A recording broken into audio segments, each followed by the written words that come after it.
Hello, my name is Rain and welcome to my channel, British Fantasy Formula 1. I wanted to make a final thoughts video yesterday after FP2, but things came in the way and I did not have the time to do so. I'm really sorry. So I'm going to make a super quick final thoughts video, but chances are that I'm actually live right now when you're watching this. I'm going live 2 hours before the deadline, 2 hours before qualifying, so at 2 p.m. Central European time.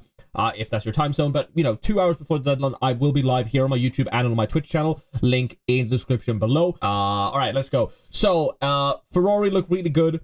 I'm less keen on selling Ferrari now. It feels really weird to sell Ferrari when they've looked this good in practice, even if it is for a lineup that looks, really powerful in triple McLaren plus triple Sauber. I wouldn't go for McLaren plus Sauber if you only have one premium driver such as Piastri or Norris. I think the power in going for McLaren plus Sauber is that you should be able to afford triple McLaren, or at least one McLaren driver plus one of the Ferrari drivers, because I do think that Lewis Hamilton looks really good this week. We all know about his Silverstone record, and if it's any time for him to get his first podium in Ferrari, it would be here at Silverstone. And I do think if Lewis Hamilton ends up on the podium, he should bring home driver of the day. So I do think Lewis Hamilton on the podium is looking likely to be a 35 to 40 pointer, so he could be a really good 2x differential this week. I also think Lewis Hamilton could be quite the strong final fix this week. I think this is going to be like the most common meta team this week, and then it's either Ocon or Behrman, whoever you can afford. I do think Lewis Hamilton could be quite the strong final fix if he performs really well in qualifying and Piastri doesn't.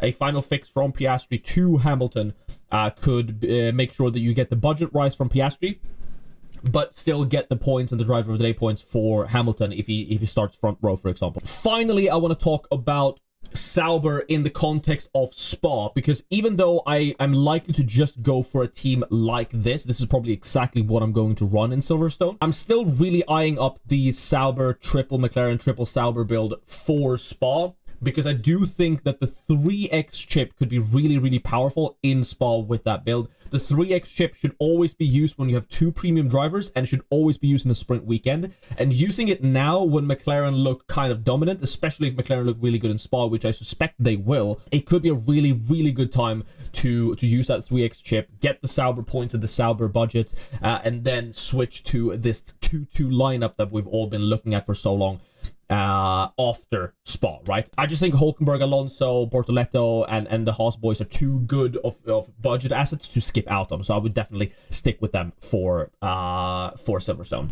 So that's it for this video. If you want to hear more in-depth discussion about everything I just talked about, join me on the deadline stream. I should probably be live right now. Thank you so much for watching, and I'll see you in the next one. Goodbye.